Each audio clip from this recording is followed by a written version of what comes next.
जम्मू कश्मीर भेजे गए अतिरिक्त सुरक्षा बल, श्रीनगर में बनाए जा रहे बंकर। जम्मू कश्मीर में हाल ही के दिनों में बड़ी आतंकी गतिविधियों को ध्यान में रखते हुए केंद्र ने वहां के लिए अतिरिक्त सुरक्षा बल भेजना शुरू कर दिए हैं। मिली जानकारी के अनुसार घाटी में सुरक्षा बलों की 50 अतिरिक्त कंपनियां भेजी गई है और श्रीनगर में एक बार फिर से सिक्योरिटी बंकर तैयार किए जा रहे हैं। आपको बता दें कि केंद्र सरकार कश्मीर घाटी में पिछले दिनों हुई हिंसा की बड़ी घटनाओं को लेकर चिंतित है। आतंकियों ने पिछले दिनों 5 प्रवासी श्रमिकों और अल्पसंख्यक समाज के 3 लोगों की हत्या कर दी थी। इन हत्याओं के चलते कई प्रवासी श्रमिकों और अल्पसंख्यक कश्मीर घाटी छोड़ने के लिए मजबूर हो रहे हैं। हिंसा की इन बड़ी घटनाओं के बीच गृह मंत्री अमित शाह कल से 3 दिनों के दौरे पर जम्मू कश्मीर रवाना होंगे। वह कल श्रीनगर पहुंचेंगे और सुरक्षा समीक्षा बैठकों की अध्यक्षता करेंगे। अमित शाह लक्षित हमलों की लहर के बीच पंचायत सदस्यों के साथ साथ राजनीतिक कार्यकर्ताओं को भी संबोधित करेंगे। अगस्त 2019 में धारा 370 को निरस्त करने के बाद से जम्मू कश्मीर में अमित शाह की यह पहली यात्रा होगी, जिसका मकसद क्षेत्र में विकास कार्य की समीक्षा के बहाने रुकी हुई राजनीतिक गतिविधियों को दोबारा शुरू किया जा सके।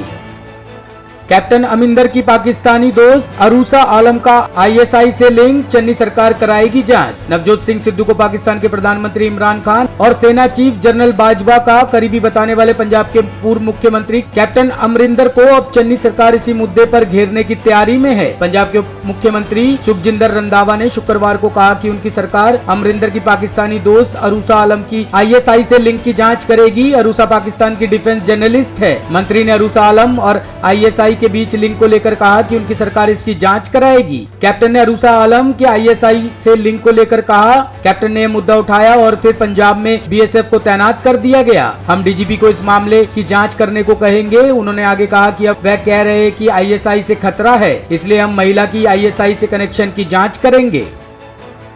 हरियाणा के बहादुरगढ़ में दर्दनाक सड़क हादसा, एक ही परिवार के 8 लोगों की मौत। हरियाणा में बहादुरगढ़ के बादली में बड़ा दर्दनाक सड़क हादसा हुआ है। पुलिस से मिली जानकारी के मुताबिक बहादुरगढ़ के बादली के पास तेज रफ्तार कार और ट्रक की टक्कर में एक ही परिवार के 8 लोगों की मौत हो गई और एक नाबालिग घायल हो गया। मृतकों में 4 पुरुष, 3 महिलाएं और एक बच्चा शामिल है। बताया जा रहा है कि हादसे में मारे गए सभी लोग उत्तर प्रदेश के फिरोजाबाद जिले के गाँव अनूप नांगला के रहने वाले बताए जा रहे हैं, जो राजस्थान में मोगा मेडी के दर्शन कर लौट रहे थे।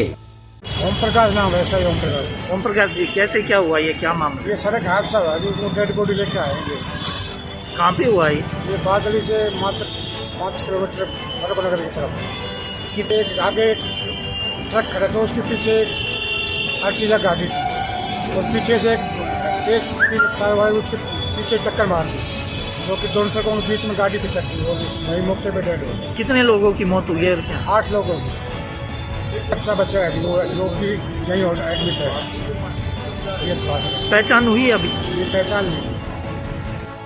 जेएनयू के छात्र शरजील इमाम को नहीं मिली जमानत। दिल्ली की एक कोर्ट ने 2019 में कथित रूप से भड़काऊ भाषण देने और लोगों को हिंसा के लिए उकसाने के मामले में जेएनयू के छात्र शरजील इमाम को जमानत देने से इनकार कर दिया। कोर्ट ने स्वामी विवेकानंद के उद्धरण का हवाला देते हुए शरजील की जमानत याचिका का खारिज किया कि वह हम वही है जो हमारे विचारों ने हमें बनाया था। ऐसे में इस बात का ध्यान रखें कि आप क्या सोचते हैं। शब्द गौण है लेकिन विचार दूर तक पहुँचते हैं। कोर्ट ने इसके साथ ही कहा कि भाषण सांप्रदायिक तर्ज पर दिया गया था और इसकी विषय शांति और सद्भाव को कमजोर करने वाला प्रभाव डालने वाली है। पुलिस ने बताया कि इमाम ने 13 दिसंबर 2019 को कथित रूप से भड़काऊ भाषण दिया था, जिसके परिणाम स्वरूप 2 दिन बाद दंगे हुए थे। इनमें जामिया नगर इलाके में 3000 से अधिक लोगों की भीड़ ने पुलिस कर्मियों पर हमला कर दिया था और कई वाहनों को जला दिया था। अतिरिक्त सत्र न्यायाधीश अनुज अग्रवाल ने इमाम को जमानत देने से इनकार करते हुए कहा कि भाषण को सरसरी तौर पर पढ़ने से लगता है कि इसे स्पष्ट रूप से सांप्रदायिक तर्ज पर दिया गया था। उन्होंने कहा इस भड़काऊ भाषण के लहजे और विषय वस्तु का सार्वजनिक शांति एवं सामाजिक सद्भाव को कमजोर करने वाला प्रभाव है।